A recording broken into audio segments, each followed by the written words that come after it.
মাগো আজকে দেখুন সেই সেই মদন গোসাই তিনি বললেন আমি এত কিছু করছি দয়াময়, তুমি শুধু আমার পিতৃতুল্য মাধব মিশ্রকে রক্ষা করো ঠাকুর। আমি যেন তাকে সুস্থ দেহে ফিরিয়ে নিয়ে যেতে পারি ঠাকুর, ফিরিয়ে নিয়ে যেতে পারি। আর গোবিন্দের কৃপাতে 4 দিন 5 দিন পরে ওমা মাধব মিশ্র ধীরে ধীরে উঠে বসছেন, একটু একটু খেতে পারছেন, একটু একটু হাঁটতে পারছেন। সবাই অবাক হয়ে গেল, এই ভয়ঙ্কর রোগ যে সময় কেউ কারোর পাশে থাকে না, আহা তুই ছিলি, ওরে ধন্য ধন্য তুই। মাধব মিশ্র যখন সম্পূর্ণ সুস্থ তখন ওই মন্দিরে নিয়ে গেছে হাতে ধরে টানতে টানতে নিয়ে গেছে মদন গোসাইকে, ওরে বাপ মদন এদিকে আয়, আয় বাবা আয়। একবারে মন্দিরে ভেতরে নিয়ে গিয়ে দরজা বন্ধ করেছে, আর দরজা বন্ধ করে বলছে শোন বাবা, পিতা পুত্র পুত্র যদি হয় এরকম বাবার কার্য করবে না, বাবার এরকম সেবা কেউ করবে না, কিন্তু তুই আমার সেবা করেছিস, তাই কৃতজ্ঞতা হয় যদি না কইলে সম্মান, তোর যদি আমি সম্মান না করি আমাকে কৃতজ্ঞ বলবে। মানে যারা কৃতজ্ঞতা স্বীকার করে না তাদেরকে অকৃতজ্ঞ বলা হয়। আপনি যদি আমার উপকার করলেন, আমি আমি আমি আপনার উপকার স্বীকার করলাম না, ফলে যতদিন চন্দ্র সূর্য থাকবে ততদিন আমাকে নরকে ভোগ করতে হবে। এই ভয়ঙ্কর সত্য কথা। তাই অকৃতজ্ঞ হলে তাকে কিন্তু নরকে যেতে হবে, সে যত বড়ই ব্যক্তি হোক না কেন। তাই বললেন তোর তোর যে সেবার দাম আমি দিতে পারবো না রে বাপ। ওরে ওরে মদন তোর হাতটা দে বাবা, হাতটা দে। এই বলে মদনের হাতটা ধরে মাধব মিশ্র নিজের হাতে রেখে ভগবানের দিকে একটা আঙুল বাড়িয়ে বললেন শোনো ঠাকুর, অকৃতজ্ঞতা হয় যদি না কইলে সম্মান, অতএব আমার কন্যা আমি দিলাম তোমায় দান। আজ থেকে আমি প্রতিজ্ঞা করছি এই গোপালের আগে আমি আমার মেয়েকে তোর সঙ্গে বিবাহ দেব, আমার মেয়েকে তোর সঙ্গে বিয়ে দেব। এই তিল তুলসী নিয়ে তুলসী লইয়া করিল প্রতিজ্ঞা, তিল তুলসী লইয়া করিল প্রতিজ্ঞা, তিল তুলসী লইয়া করিল প্রতিজ্ঞা, তিল তুলসী লইয়া করিল প্রতিজ্ঞা, আমার কন্যা রাজশ্রী রে দিলাম আমি ভিক্ষা, আমার কন্যা রে দিলাম তোমায় ভিক্ষা, আমার কন্যা রে দিলাম তোমায় ভিক্ষা। আজ থেকে আমার মেয়েকে আমি তোর সঙ্গে বিয়ে দেবো এই প্রতিজ্ঞা করে বলছি। কার কাছে? না গোপালের কাছে। তুমি আমার সাক্ষী থেকো ও হে দয়াল হরি, তুমি আমায় সাক্ষী করো ও হে দয়াল হরি, তুমি আমার সাক্ষী থেকো ও হে দয়াল হরি, তুমি আমায় সাক্ষী দেখো ও হে দয়াল হরি, তোমার কৃপায় আমার কথা রক্ষা করতে পারি, তোমার কৃপায় আমার কথা রক্ষা করতে পারি, তোমার কৃপায় আমার কথা রক্ষা করতে পারি। তাহলে কি প্রতিজ্ঞা করলেন আপনারা শুনলেন সকলে, যে আমার মেয়ে রাজশ্রী, আমার রাজশ্রীকে আমি তোমার সঙ্গে বিয়ে দেবো। সঙ্গে সঙ্গে মদন গোসাই বলে উঠলেন না বাবা, আপনি কি করছেন? আমি আপনার মেয়েকে বিবাহ করার জন্য আপনার পায়ে তেল মাখাইনি, আমি আপনার মেয়ের রূপে লালায়িত হয়ে আমি আপনার মেয়ের বিয়ে করব আপনার জামাই হওয়ার জন্য আপনাকে কাঁধে করে বয়ে নিয়ে বেড়াইনি বাবা। এটা আমার কর্তব্য, একজন বৈষ্ণবের সেবা করা একান্ত কর্তব্য, আমি সেইভাবেই করেছি। আপনি আপনার কথাটা ফিরিয়ে নিন, তুলে নিন আপনার কথা। আপনার জামাই হওয়ার যোগ্যতা আমার কিছু নেই, আমার কোনো যোগ্যতা নেই, আপনি কথাটা ফিরিয়ে নিন। মাধব মিশ্র বললেন আমি তোমার বাবা, তোমার গুরুতুল্য গুরুজন, আমি যে প্রতিজ্ঞা করেছি এটা ফিরিয়ে নেব না, আমি কথা দিচ্ছি আমার মেয়েকে তোমার সঙ্গে বিয়ে দেব দেব দেব। বললেন বাবা দেখুন আপনার জামাই হওয়ার যোগ্যতা আমার নেই, আমার চাল নেই, চুলো নেই, ঘর নেই, বাড়ি নেই, আপনি জমিদারের মতো ধনী ব্যক্তি, আপনার মেয়েকে নিয়ে আপনার মেয়ে আমাকে পছন্দ হবে কিনা এটাও তো একটা ব্যাপার আছে। মাধব মিশ্র বললেন তোমাকে আবার পছন্দ, পরম সুন্দর কন্যা তাতে সুপণ্ডিত।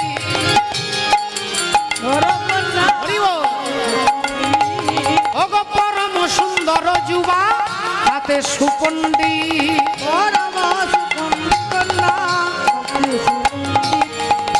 পরম সুন্দর যুবা তাতে সুপণ্ডিত, তুমিও কম জ্ঞানী নও। অতএব আমি কন্যা দেব যে নিশ্চিত।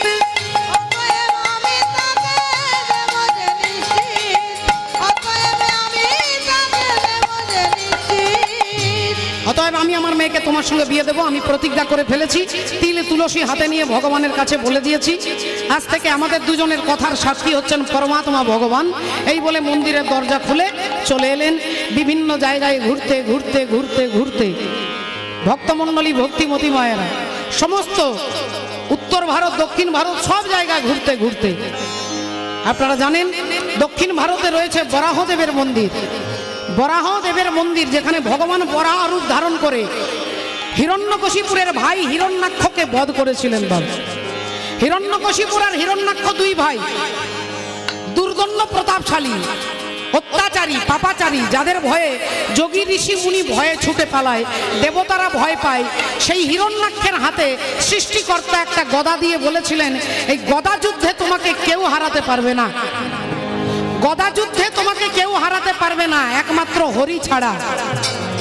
অহংকারী ব্যক্তি পুরো কথাটা শোনে না বাবা, অহংকারী ব্যক্তি পুরো কথা শোনে না। যেই ভাবছে তোমাকে কেউ হারাতে পারবে না এইটুকু শুনেছে, কিন্তু হরি ছাড়া, হরি বলো, হরি মানে কি আর ভাবার দরকার হলো না। তিনি জানে হরি মানে সাপ, হরি মানে ব্যাঙ, হরি মানে সিংহ, হরি মানে জল, হরি মানে চোর, কিন্তু হরি মানে যে পরমেশ্বর হরি এটা আর হিরণ্যাক্ষ বুঝলেন না। এইবার তার অহংকার বেড়ে গেছে। তারপর আবার ব্রহ্মা বর দিয়েছে, গদা যুদ্ধে তোমাকে কেউ হারাতে পারবে না। এবার যাকে দেখতে পায় তাকেই বলে, এই আমার সঙ্গে লড়বি, আমার সঙ্গে লড়বি। আগে না, পারবো না। কখনো দেবতাদেরকে ধরে, এই আমার সঙ্গে লড়াই করবে, আগে না, পারবো না। আর তারা যখন হাত জোড় করে তখন তার আনন্দ হয়, তখন তার অহংকার আরো বেড়ে যায় যে দেবতারা আমার সঙ্গে পারে না, বড় বড় বীর পারে না। আর এই অহংকার যখন মাথার ওপরে চাড়া দিয়ে উঠলো, একদিন দেখা হয়ে গেল দেবর্ষি নারদের সঙ্গে। দেবর্ষি নারদকে দেখে চিনতে পারলেন না। এই যে, কে তুমি, কে তুমি? আগে আমি, তুমি কি হরি? আগে না, আমি হরি নই। তাহলে কে তুমি? না, আমি হরির দাস। তুমি হরির দাস? আচ্ছা, তা আমার সঙ্গে লড়াই করতে পারবে? নারদ মুনি বললেন, আপনি বাজারে জিজ্ঞাসা করে দেখুন, আমি কোনোদিন যুদ্ধ করি না, কিন্তু আমারই জন্য যুদ্ধ হয়।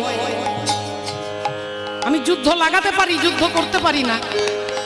বললেন, তাহলে তুমি বলতে পারবে তোমার হরি থাকে কোথায়? বলে, হ্যাঁ অবশ্যই বলতে পারবো, আগে জিজ্ঞাসা করেননি কেন? আমার হরি আছে এই জলের তলায়। আচ্ছা, তোমার হরি জলের তলায় আছে না? আজ দেখো কি মজা দেখাই তোমার হরিকে। এই বলে গদাটা নিয়ে হিরণ্যাক্ষ জলের মধ্যে ঝাঁপ দিলেন। আর জলের মধ্যে ঝাঁপ দিয়ে চিৎকার করছে, কোথায় হরি, কোথায় হরি, কোথায় হরি? ওমা, কোথায় হরি বলতে বলতে চারিদিকে খুঁজছে, আর পরমাত্মা ভগবান বরাহ রূপ ধারণ করে তিনি এসে দাঁড়িয়েছেন শঙ্খ চক্র গদা পদ্ম নিয়ে। হিরণ্যাক্ষ ভগবানকে বললেন, তুই কি হরি? ভগবান মিষ্টি হেসে বললেন, হ্যাঁ হ্যাঁ, আমি হরি। তুই যে হরি তার প্রমাণ কি? ভগবান বললেন, আধার কার্ড আছে। তিনি সর্বযজ্ঞের ঈশ্বর, অক্ষয় অব্যয় অবিনশ্বর, ব্রহ্মা বিষ্ণু মহেশ্বর, করে যার ধ্যান। আমার কাছে আধার কার্ড তোমাকে দেখাতে পারি। বললেন, তোমার আধার কার্ড যদি ফলস হয়, মিথ্যে হয়, বললেন তাহলে আমার কাছে স্বাস্থ্য সাথী কার্ড আছে। স্বাস্থ্য সাথী কার্ড, হরি বল, যেটা কণিকা বিশ্বাস করিয়ে খনি হারিয়েছিলেন, সেরকম আমারও আছে। স্বাস্থ্যের জন্যই আমার কাছে সবাই আসে, আমাকে ভালো করে দাও, আমার ছেলেকে ভালো রাখো, আমার স্বামীর শরীর যেন ভালো থাকে, তাই আমারও একটা স্বাস্থ্য সাথী কার্ড আছে। বললেন, তাও যদি ওটা ফলস হয়, বললে তাহলে আমার কাছে লক্ষ্মীর ভান্ডার আছে। মা লক্ষ্মী দেবী আমারই চরণের কাছে বসে থাকে, তাহলে লক্ষ্মীর ভান্ডার নিয়ে আমিও বসে থাকি। বললেন এই তুই হরি কিনা এক্ষুনি আমার সঙ্গে যুদ্ধ কর। ঠিক আছে, তাহলে শুরু করুন। যেই হিরণ্যাক্ষ গদাটা দিয়ে মারতে গেলেন, ভগবান তার গদাটা ধরে আর নিজের হাতের গদাটা নিয়ে একবার মাত্র মারলেন। আর যেই একবার মারলেন অমনি একসঙ্গে সঙ্গে অপারেশন সাকসেস। হিরণ্যাক্ষ মারা গেলেন, তিনি পৃথিবীকে উদ্ধার করলেন। বসতি দশন শিখরে ধরণী তব লগনা, শশিনী কলঙ্ক কলেব নিগমगना, केशव धृत शुकर रूप, जय जगदीश हरे, जय जगदीश हरे, जय जगदीश हरे, जय जगदीश हरे, जय जगदीश हरे, जय जगदीश हरे, जय जगदीश हरे, जय जगदीश हरे, जय जगदीश हरे, जय जगदीश हरे, जय जगदीश हरे, जय जगदीश हरे, जय जगदीश हरे। সমস্ত কিছু আবার তীর্থ দর্শন করতে করতে এবার সমস্ত দর্শন যখন হয়ে গেল, কেউ কিছু ব্যক্তি মারা গেল, কিছু ব্যক্তি আবার ওই মদন গোসাইয়ের সঙ্গে মাধব মিশ্রের সঙ্গে আবার নিজের গ্রামে ফিরে আসছে, যেটা কেউ চিন্তা করেনি বাবা। কেউ চিন্তা করেনি যে এত বুড়ো মাধব মিশ্র আবার তীর্থ ভ্রমণ করে ফিরে আসবে, ফিরে আসবে কেউ বুঝতে পারেনি। তাই বিদ্যানগরে এলো দুই তো ব্রাহ্মণ, বিদ্যানগরে এলো দুই তো ব্রাহ্মণ, বিদ্যানগরে এলো দুই তো ব্রাহ্মণ, বিদ্যানগরে এলো দুই তো ব্রাহ্মণ। বিদ্যানগরে এলো দুই তো ব্রাহ্মণ। আর যেই তারা ফিরে এলো, সমস্ত ভক্ত তারে করিল দর্শন। সমস্ত ভক্ত তারে করিল দর্শন, সমস্ত ভক্ত তারে করিল দর্শন। গ্রামের সবাই দেখতে এলেন। তখনকার দিনে এরকম নিয়ম ছিল, একজন তীর্থে গেলে তিনি যখন ফিরে আসতেন তাকে প্রণাম করে তার চরণ ধুলি, তার চরণামৃত পান করতেন। এটা কম পুণ্য নয় বাবা, হরি বল। এটা কম পুণ্যের ব্যাপার নয়। তীর্থ গিয়ে আবার ফিরে আসা, সমস্ত সবাই লাইন দিয়ে প্রণাম করছে। তা তিনি বলছেন যে এটা সম্ভব হলো শুধুমাত্র ওই মদনের জন্য। মদন আমাকে নিয়ে গিয়েছিল, তাই তার জন্য আবার ফিরে আসতে পারলাম। এখন তাদের কথা হয়ে গেছে যে আমার মেয়েকে তোমার সঙ্গে বিয়ে দেবো। ইনিও বাড়ি চলে গেছে, ইনিও বাড়ি এসেছে। গ্রামের সবাই ধন্য ধন্য করতে লাগলো, প্রণাম করলেন, যে যা পারলেন নিয়ে এলেন। এখন কিছুদিন সময় পেরিয়ে গেল, মাধব মিশ্র মনে মনে চিন্তা করছে যে আমি যে আমার মেয়েকে বিয়ে দেব বলেছি, কিন্তু এটা তো বাড়িতে ছেলেরা রয়েছে, 4টে ছেলে 1টা মেয়ে। তা ছেলেদের বলতে হবে, স্ত্রীকে বলতে হবে, তা কিভাবে কথাটা বলবো এই তিনি চিন্তা করতে লাগলেন। একদিন সমস্ত ছেলেদেরকে ডেকে বললেন, এই বড় খোকা, এই মেজো খোকা, শোন শোন বাবা, শোন তোরা শোন। সন্ধ্যেবেলায় ছেলেদেরকে ডেকেছে। হ্যাঁ বলো বাবা, কি বলছো বলো। না বলতে চাইছি একটা কথা তোদেরকে না বললেই নয়। না কেন বলবে না কেন, বলো কি বলতে চাও। না ওই বুঝতেই তো পারছিস, তোদেরকে বলেছি ওই মদনের জন্য আমার তীর্থ দর্শন হয়েছে। কাশী, বারাণসী, প্রয়াগ, গয়া, বৃন্দাবন সব জায়গা গেছি। তা হ্যাঁ রে বাবা, সে আমাকে কখনো কাঁধে নিয়েছে, কখনো স্নান করিয়ে দিয়েছে। আমার তো বিসূচিকা রোগ হয়েছিল, সবাই আমাকে ছেড়ে চলে গেল, মদন আমাকে ছেড়ে যায়নি, সে আমাকে বাঁচিয়ে নিয়ে এসেছে। তার প্রতি তো একটা কৃতজ্ঞতা আছে। ছেলেরা বলল ঠিক আছে, ওকে 1-2 বিঘা জমি দিয়ে দাও। কেউ বলল টাকা দিয়ে দাও, তাকে কিছু টাকা দিয়ে দাও, জমি দিয়ে দাও, তোমার যদি মনে হচ্ছে দিয়ে দাও। বললেন না রে বাপ, টাকা পয়সা জমি জমা দিলে সে নেবে না। আমি তাকে কথা দিয়েছিলাম আমার মেয়ে রাজশ্রীর সঙ্গে আমি তার বিয়ে দেব। তাই তোদেরকে না বলে তো এটা সম্ভব হচ্ছে না। তাই তোরা শোন, তোদের ভগ্নী রাজশ্রীর সঙ্গে মদনের আমি বিয়ে দেব। যেই এ কথা বলেছে সঙ্গে সঙ্গে ছেলেরা বলে উঠল, কি বললে, কি বললে বাবা। তো তুমি সেই অকুলীন ব্রাহ্মণ, দরিদ্র ব্রাহ্মণ ভিখারি ব্রাহ্মণ পাড়ায় পাড়ায় ভিক্ষা করে, আর তার সঙ্গে কিনা আমাদের বোন সোনার চামচ মুখে দিয়ে তার জন্ম, তাকে আমরা তার সঙ্গে বিয়ে দেব? তা হ্যাঁ রে বাবা, আমি যে কথা দিয়েছি, ভগবানের কাছে কথা দিয়েছি না, তোমাকে কথা দিতে বললো কে? আমাদের জিজ্ঞাসা না করলে তুমি কথা দিলে কেন? না আমি তার বাবা, আমার কি কোনো অধিকার নেই? না নেই। ওকে যদি ঘরের জামাই করি আমাদের পাড়াতে মুখ দেখানো যাবে? আমরা মুখ দেখাতে পারবো যে একটা ভিখারির সঙ্গে আমাদের বোনের বিয়ে দিয়েছি? এই এক কথা দু কথা হতে হতে এ বলছে দেওয়া যাবে না, ও বলছে তুমি জমি দিয়ে দাও, এ বলছে তুমি টাকা দিয়ে দাও। কিন্তু বাবা নিজের সিদ্ধান্তে অটল যে আমি আমার মেয়েকে তার সঙ্গে বিয়ে দেব।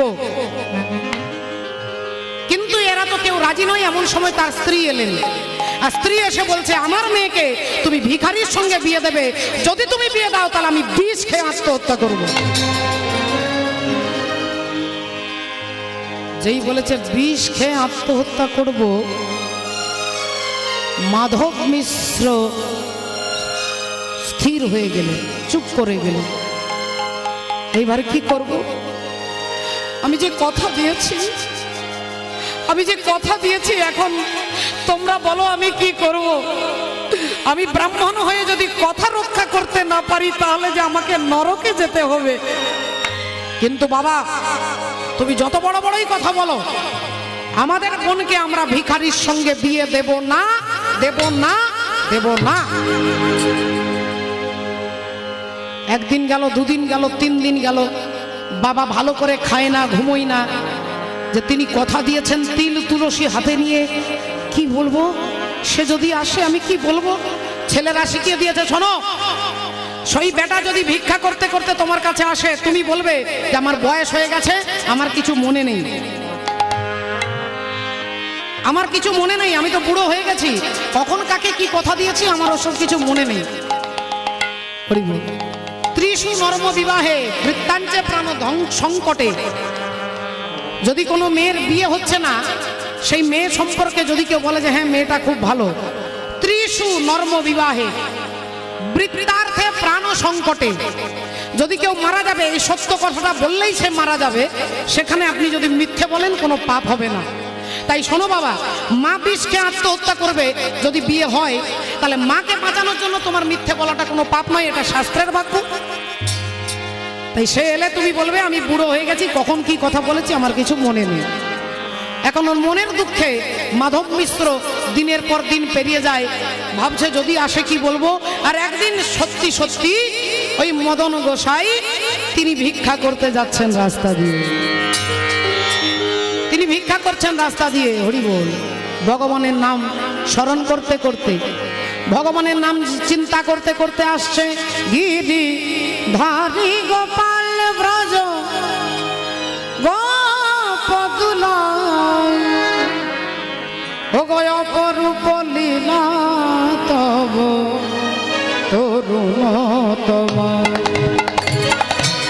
হরি গোপাল ব্রজ গোপদুলা, অপরূপ লীলা তব তরুণ তোমার। হরি গোপাল ব্রজ গোপদুলাল, অপরূপ লীলা তব তরুণ তোমার। ধারি গোপাল ব্রজ গোপদুলাল, অপরূপ লীলা তব তরুণ তোমার। অপরূপ লীলা তব তরুণ তোমার। অপরূপ লীলা তব তরুণ তোমার। যশোদার নয়নে তুমি ননিচর, নন্দ দুলাল তুমি আনন্দ কিশোর। যশোদার নয়নে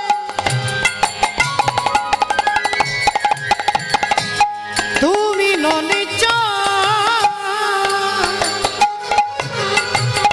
নন্দ দুলাল তুমি আনন্দ কিশোর।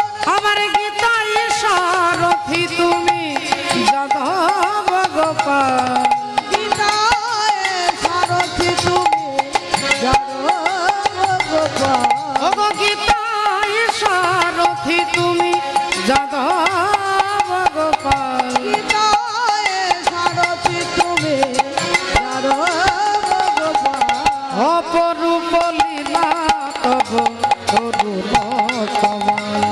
অপরূপ লীলা তব তরুণ কমল। গিরিধারী গোপাল ব্রজ গোপদুলাল।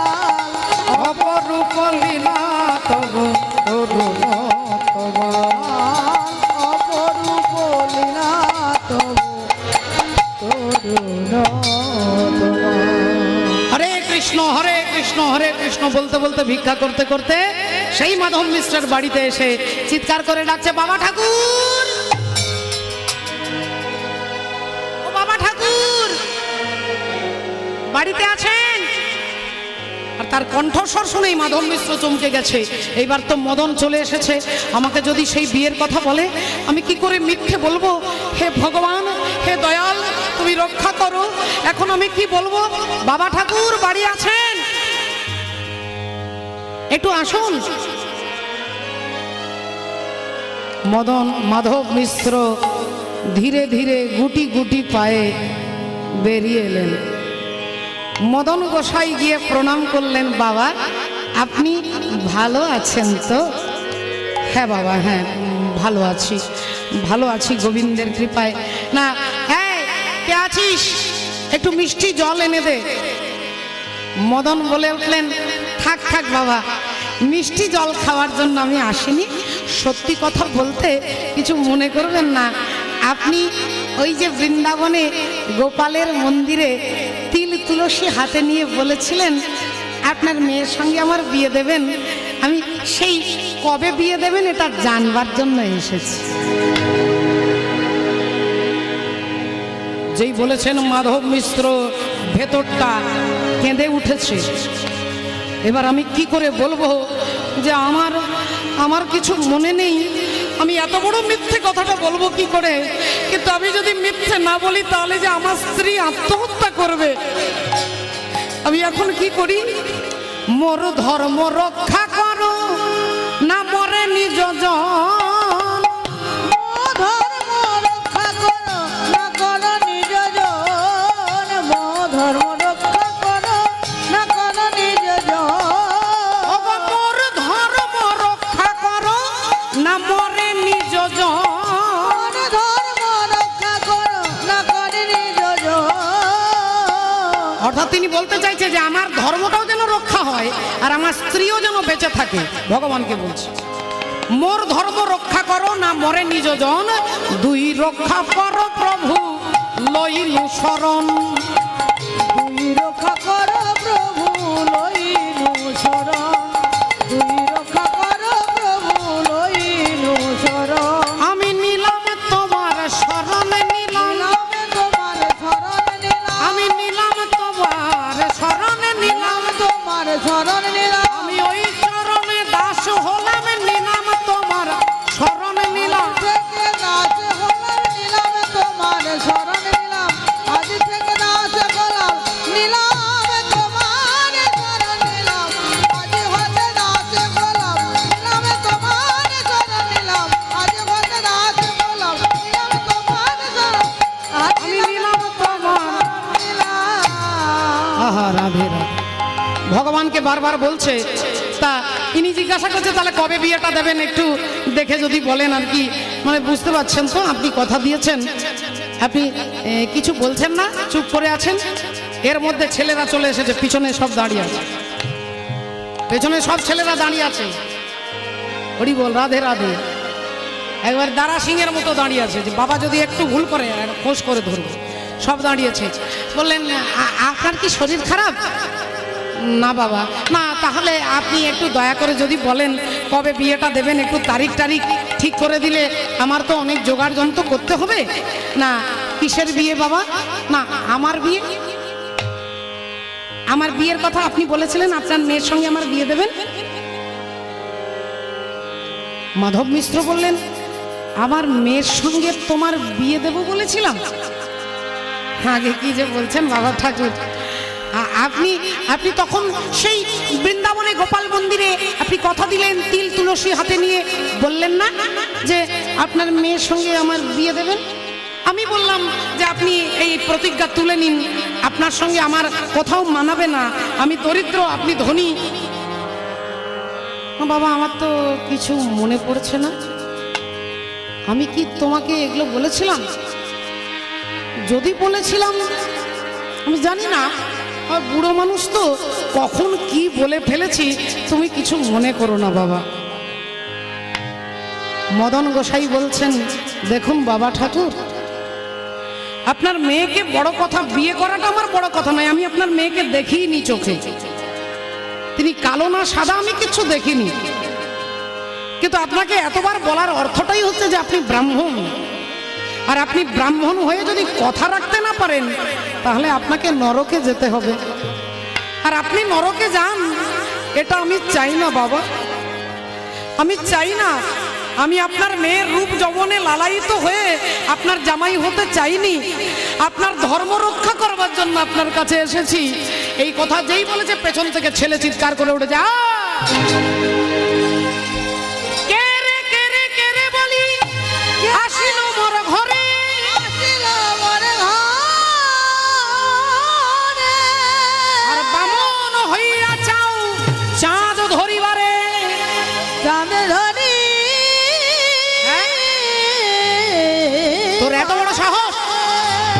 দেখাচ্ছি তোর একদিক কি আমার একদিক, হাতে লাঠি নিয়ে ছুটছে। আর মদন গোসাই বলছে, দেখুন দেখুন আপনি মারবেন না, আপনার বাবাকে জিজ্ঞাসা করুন না, আমার বাবা বলছে তো, বাবার কিছু মনে নেই, বাবার কিছু মনে নেই, তোর হচ্ছে সব, তুই লোভের বশবর্তী হয়ে আমার বাবার সেবা করেছিস যাতে আমাদের বাড়ি তুই জামাই হতে পারিস না। দেখুন আমি কিন্তু সত্যি সত্যি কোনো লোভে পড়ে আপনার বাবার সেবা করিনি, সেবাই পরম ধর্ম এটা ভেবে আমি সেবা করেছি। তাহলে তুই এখন কেন বলছিস আমার বাবা বলছে তো তার কিছু মনে নেই? না, তিনি যে কথা দিয়েছিলেন, তিনি কথা দিয়ে যদি কথা রাখতে না পারে তিনি যে নরকে যাবে, আমি আপনার বাবার জন্যই আপনার কাছে হাত জোড় করে বলছি। আচ্ছা তাহলে তুই আমাদের কোনো কথা শুনবি না, এই লাঠি দিয়ে যেই মারতে যাবে, পাশ দিয়ে রাস্তা দিয়ে যাচ্ছিলেন সেই গ্রামের মোড়ল মশাই, গ্রামের মোড়ল মশাই যাচ্ছিলেন। কি ব্যাপার, এত চিৎকার কিসের, কি হচ্ছে এখানে, কি হচ্ছে এখানে? না দেখুন না, দেখুন না কাকা বাবু, এই ভিখারি ছেলেটা নাকি আমার বোনকে বিয়ে করবে বলছে। কি রে এ ঠিক বলছে? আগে হ্যাঁ বাবা ঠিক বলছে। তা তোর তো আসপর্দা কম নয়, তুই পাড়ায় পাড়ায় ভিক্ষে করিস, আর তুই কিনা এই জমিদার বাড়ির মেয়েকে বিয়ে করবো বলছিস? আগে দেখুন মোড়ল মশাই, আমি কিন্তু এমনি এমনি লোভে পড়ে বলছি না, ওই ওই ওই রয়েছেন মাধব মিশ্র, ওনাকে জিজ্ঞাসা করুন, উনি আমাকে ভগবানের কাছে কথা দিয়েছিলেন যে আমাকে তার মেয়েকে সম্প্রদান করবে। আচ্ছা তাই যে মাধব বাবু, আপনি কি ওনাকে কথা দিয়েছেন? এখন মাধব মিশ্র সেই একটাই কথা বলেছে, আর তো দ্বিতীয় কথা বলা যাবে না, দ্বিতীয়ত কথা বলা যাবে না। হরি বল, রাধে রাধে। তা কি বলবো না, বললেন হ্যাঁ আসলে আমার কিছু মনে নেই, আমার কিছু মনে নেই দাদা, আমি কিছু মনে করে বলতে পারছি না। আর একই বারবার একই কথা বলছে মদন, যে আপনি কথা দিয়েছিলেন।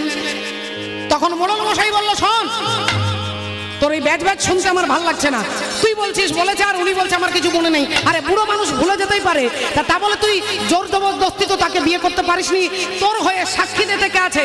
এখানে কেউ আছে? তোর সঙ্গে তো অনেকে তীর্থে গিয়েছিলেন। বললেন না বাবা, কাকা বাবু সত্যি কথা বলতে, যখন উনি আমাকে কথা দিয়েছিলেন তখন আমার হাতে ধরে মন্দিরে ঢুকিয়ে দরজা বন্ধ করে কথা দিয়েছিলেন। না তাহলে যে কথার কোনো সাক্ষী নেই সে কথা মেনে নেওয়া যাবে না। তুই ভিক্ষা নিয়ে এখান থেকে বেরিয়ে যা। বললেন দাঁড়ান, একজন আমার সাক্ষী আছে। কোথায় সেই সাক্ষী, বার কর। বললেন একমাত্র সাক্ষী আছে বৃন্দাবনের গোপাল। আর যেই বলেছে গোপাল, অমনি সবাই হাসতে শুরু করেছে। এই পাগল ছেলে দেখেছেন কাকা বাবু, এই পাগলটা বলে কিনা আমার বোনকে বিয়ে করবে, এর নাকি সাক্ষী গোপাল আছে। হরি বল। মদন বললেন যে আমার একমাত্র সাক্ষী হচ্ছে পরমাত্মা শ্রী ভগবান গোপাল। আর আমি এভাবে আমার পিতৃতুল্য মাধব মিশ্রকে আমি নরকে যেতে দেব না। আমার একমাত্র গোপাল সাক্ষী। মোড়ল মশাই বলল, তোর সাক্ষী যদি গোপাল, তাহলে তোর গোপাল এসে যদি সাক্ষী দেয়, তাহলে এই বাড়ির মেয়েকে তোর হাতে সম্প্রদান করা হবে। হরি হরি বল। কি বললেন? কি বললেন? ওই গোপাল এসে যদি সাক্ষী দেয়, তাহলে ওনার মেয়েকে আমার হাতে সম্প্রদান করবেন। হ্যাঁ, যা তোর সাক্ষীকে ডেকে নিয়ে আয়, যা। ঠিক আছে, ঠিক আছে, তাহলে আপনি আমাকে সময় দিন, আমি এর মধ্যে গোপালকে নিয়ে আসবো, এনে সাক্ষী দেওয়াবো। দেখুন তিনি কত সহজ সরল, তিনি কত সহজ, তিনি কত সরল। আর সহজ সরল না হলে ভগবানকে পাওয়া যাবে না, মা, তাকে পাওয়া যাবে না। একজন এখানে